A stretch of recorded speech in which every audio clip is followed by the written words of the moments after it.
Kafka fue un personaje singular. Uno de esos escritores que utilizan la escritura como una válvula de escape para sus angustias y zozobras. Un autor desazogante, obsesionado por la soledad y la sensación de impotencia ante un universo que se escapa de su control. Y su escritura es fiel reflejo de su vida, de su personalidad insegura y atormentada y, lo más importante, de la frustración y el complejo de inferioridad que le provocó su padre. Hoy aquí en Crónica Lunares hablaremos de la metamorfosis de Franz Kafka. Yo soy Irving Sun, esto como les digo es Crónica Lunares y pues nada, comenzamos. Cierra los ojos, cierra los ojos, cierra los ojos. Si escuchas que alguien se acerca, no temas, todo estará bien.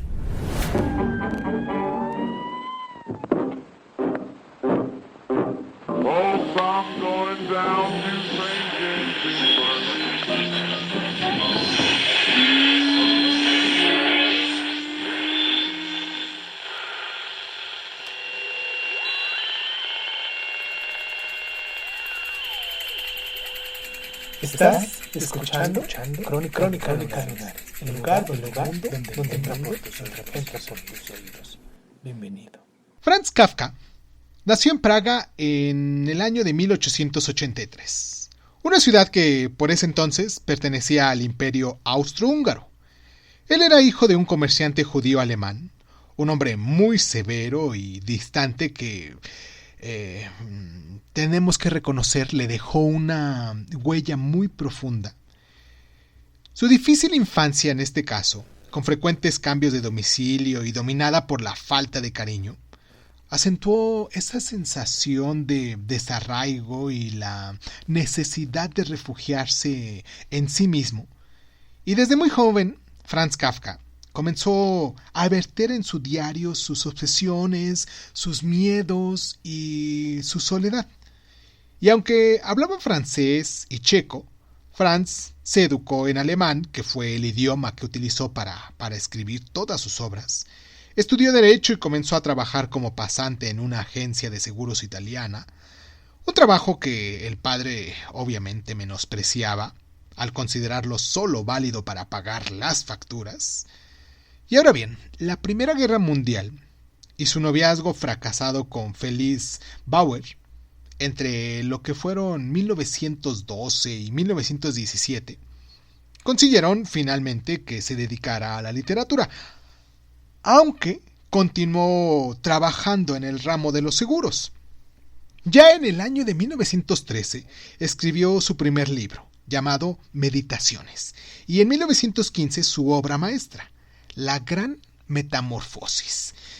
Durante todos estos años se interesó por la mística y también la religión judía, e incluso pensó en emigrar a Palestina, pero le fue diagnosticada una tuberculosis en 1917 y se vio obligado a abandonar su proyecto.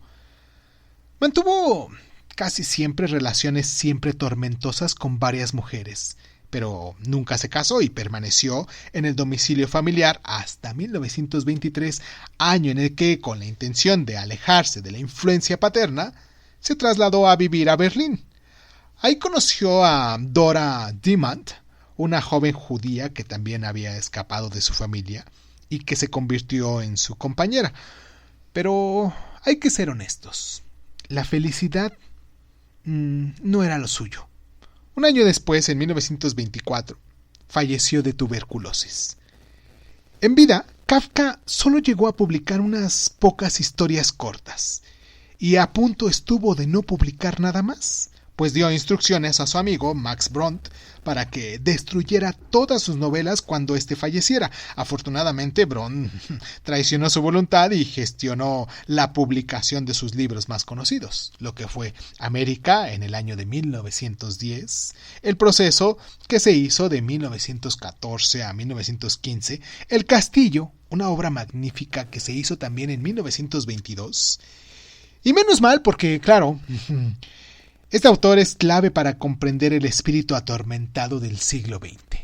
Vamos a hacer nuestra primera pausa aquí en el programa para recordarles a ustedes nuestras plataformas, para que se pongan en contacto con nosotros, para que nos manden sus mensajes, para que, bueno, al menos para que nos sigan y nos recomienden, que nos compartan.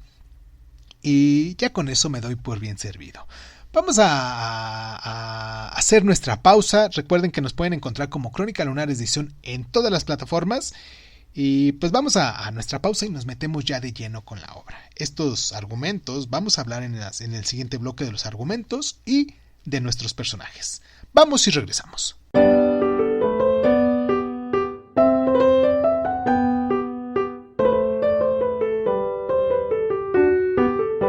La metamorfosis nos habla de la incomunicación y también de la soledad, de esa sensación de culpabilidad y del sometimiento del ser humano a fuerzas que le son mayores, esas fuerzas que nos superan. Gregorio Samsa, viajante de comercio, despierta una mañana y se da cuenta de que se ha convertido en un insecto, en el sentido literal, claro, no metafórico. Un tremendo insecto de barriga abombada y un montón de patas que se parece sospechosamente a un escarabajo. Claro, Samsa no acaba de creérselo, pero comienza a preocuparse. Tiene que ir a trabajar, aunque con ese aspecto cualquiera se atreve. Y si no va, su familia no tendrá dinero, pues en este caso todos viven de lo que él gana. Todo un problema que se resuelve volviéndose a dormir para ver si se le pasa el susto y toda esta alucinación. Pero cuando vuelve a despertar, todo sigue igual, claro.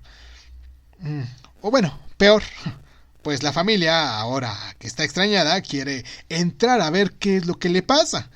Y también su jefe, que al ver que faltaba al trabajo, ha ido a buscarlo. Y bueno, Samsa, tras muchos esfuerzos, consigue abrir la puerta para hablar con ellos con la intención de tranquilizarlos. Pero claro, al ver el aspecto que tiene, todo se hace un relajo. El jefe se marcha de ahí horrorizado y tras el susto inicial, la familia acepta esta desgraciada situación, aunque lo margina en su cuarto. Y de repente se ha convertido en una carga y también en una vergüenza. Su hermana Gretel le da de comer, aunque con cierto asco evidente.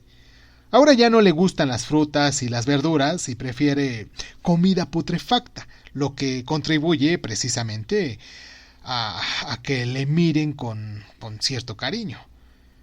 Como el Samsa insecto no puede hablar, todos imaginan que es un simple animal, y el pobre Samsa, en efecto, va animalizándose. Gretel deja de limpiar la habitación, que se convierte en un estiércol, y poco a poco le van sacando los muebles, aunque ahora el escarabajo los necesita para no perder del todo sus recuerdos humanos.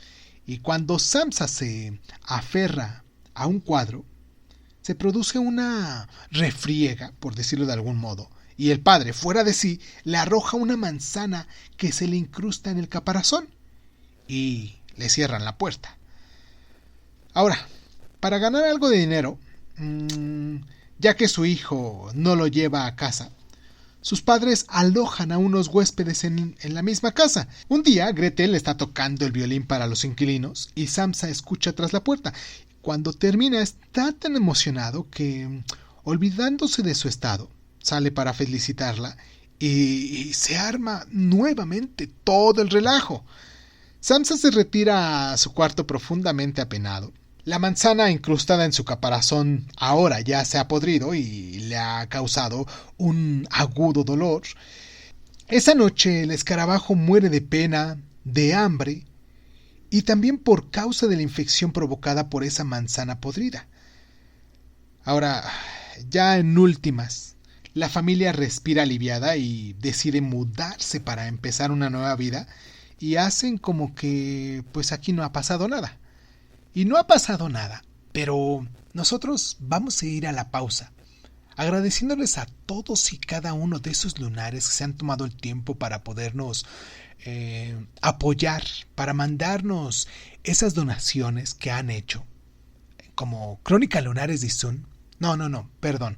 Aquí nos encuentran en PayPal como Irving Sun. Nos encuentran ahí así. Entran a su aplicación de PayPal y nos encuentran como Irving Sun. Ahí pueden hacer todas las donaciones que quieran. Si quieren donar $1,000 por mí, perfecto. Pero mucho me gustaría que nos pudieran recomendar, que nos pudieran seguir en las diferentes plataformas, que nos dejaran sus mensajitos y ya si tienen muchas ganas también de demostrar un poquito de este agradecimiento que yo sé que está detrás de todo esto, pues quien quiera mandar una donación en PayPal nos encuentran como Irvingson. Vamos a nuestra pausa y regresamos para hablar de esto y desarrollarlo un poquito con esto que tengo de estas claves de lectura. Vamos a la pausa y regresamos.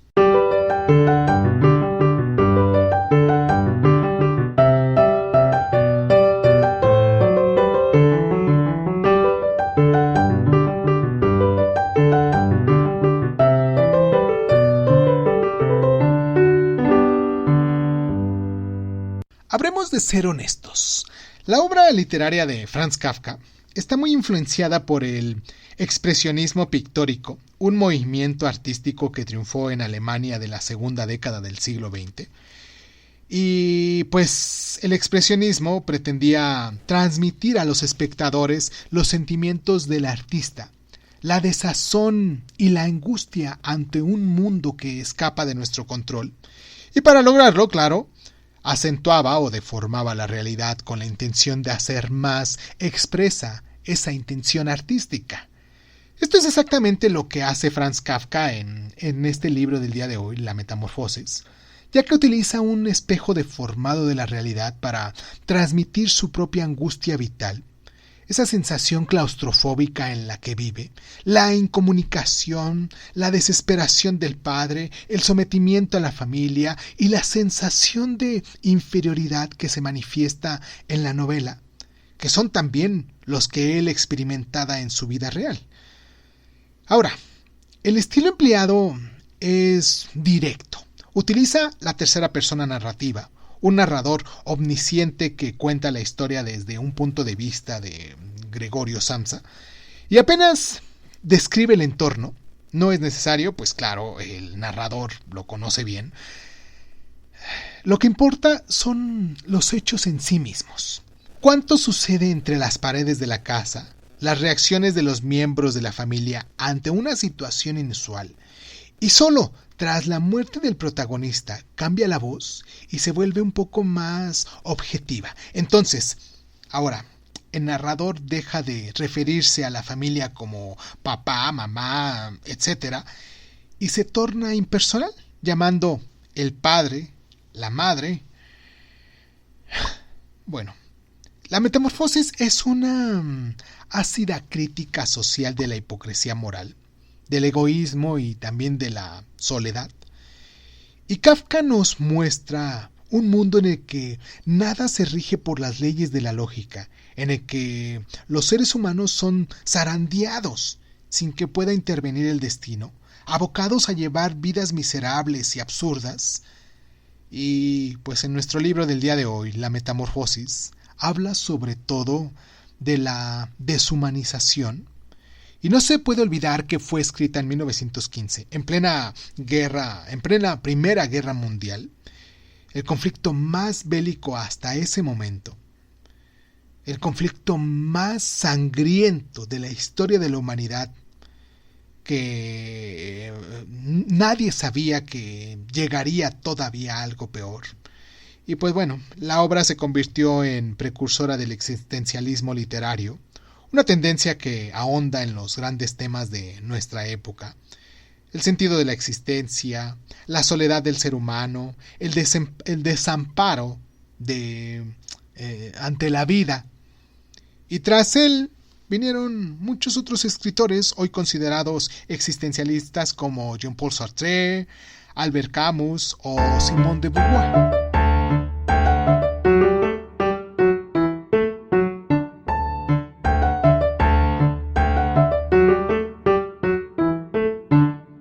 En ninguna parte de La Metamorfosis se especifica en qué clase de insecto se ha convertido Gregorio Samsa. Se habla de un monstruoso insecto y se describe su caparazón y su vientre abultado, pero no se especifica de qué insecto se trata. Y no es casual, ya que Kafka quería impedir que los lectores se quedaran en la anécdota de la transformación en insecto en vez de prestar atención a la historia en sí misma. Estaba tan obsesionado que envió una carta al ilustrador de la portada, Ottomar Stark, que dice así: el insecto mismo no puede ser dibujado, ni tan solo puede ser mostrado desde lejos.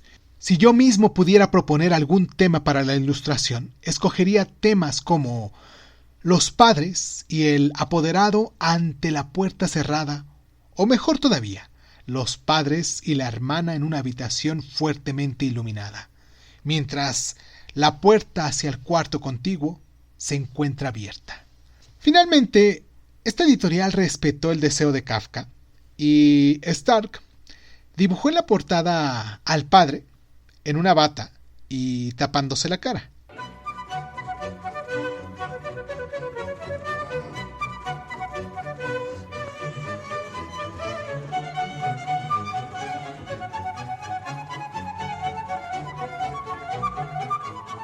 Vayamos a otra anécdota. Pocos meses antes de morir, Franz Kafka se encontró por la calle, en Viena, a una niña que lloraba porque había perdido su muñeca. Conmovido, se detuvo y trató de consolarla diciéndole que no se preocupara, que su muñeca se había ido de viaje. Él, con sus propios ojos, dice que la vio partir, e incluso habían hablado.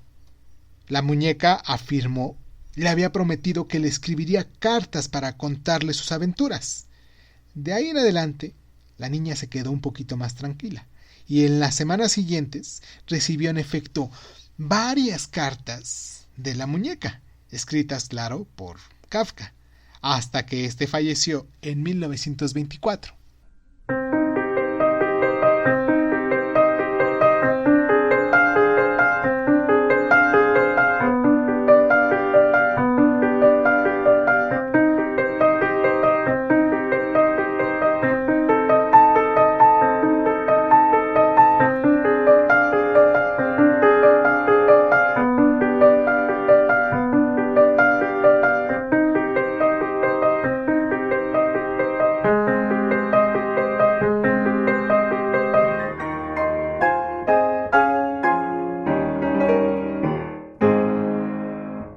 Más allá de Kafka, uno de los escritores más representativos del existencialismo literario, considerado además el autor clave para comprender el siglo XX, el francés Albert Camus, con su novela El extranjero, publicada en 1942, nos refleja la íntima convicción de los existencialistas de que la vida humana es un absurdo.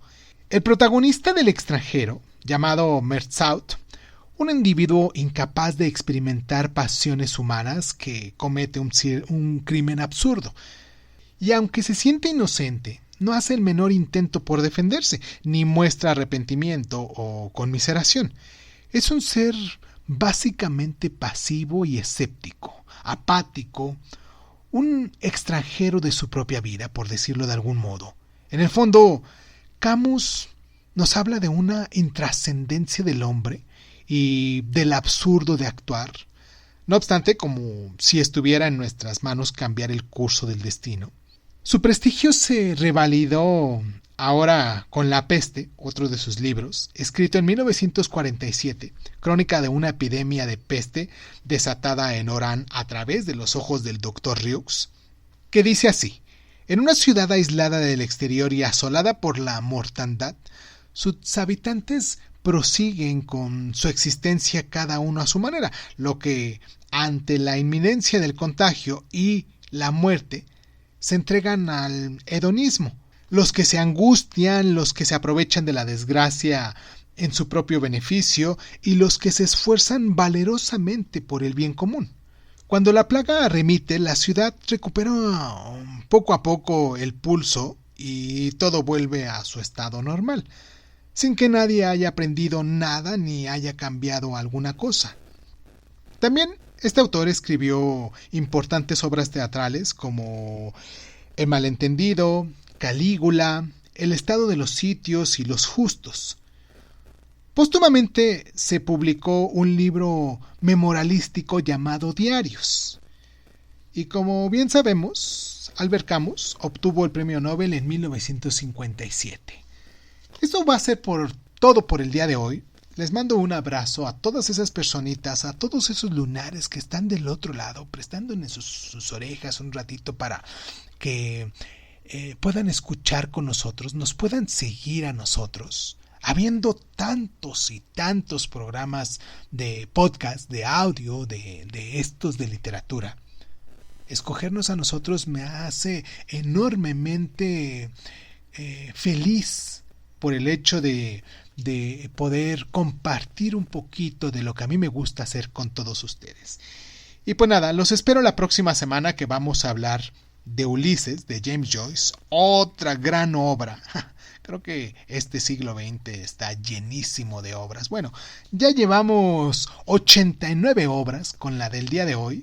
Cada semana hemos hecho 89 semanas, más de un año en esto, para presentarles a ustedes aquí alguna recomendación de algún libro. Nos pueden encontrar desde los primeros que hablamos de poemas, de esas lecturas iniciales que fueron la Ilíada, la Odisea, Gilgamesh. O sea, recuerden ustedes que tenemos ahí obras de tiempos pasados, y digo tiempos pasados antes de Jesucristo, en los primeros capítulos de aquí de Lunae Dice. Y pues la próxima semana vamos a hablar de Ulises. Les mando un abrazo muy caluroso. Ahora no me quiero alargar tanto porque ya llevamos más de 20 minutos en esto. Y pues nada, yo soy Irving Sun, esto es Crónica Lunares y nos escuchamos la próxima semana. Bueno, me escuchan ustedes la próxima semana. Yo los leo de todos los mensajes que me manden. Y también nos pueden mandar un correo electrónico. Ahorita se me olvidó. Nos pueden encontrar como cronicalunares.sun@hotmail.com. Lo dije bien. cronicalunares.sun@hotmail.com. Así nos encuentran, y pues en todas las plataformas de audio y podcast, en Facebook, en Instagram, en YouTube. Así, Crónica Lunares Dizun. Bueno, ya, nada. Muchísimas gracias. Yo soy Irving Sun, esto es Crónica Lunares, y muchísimas gracias por estar.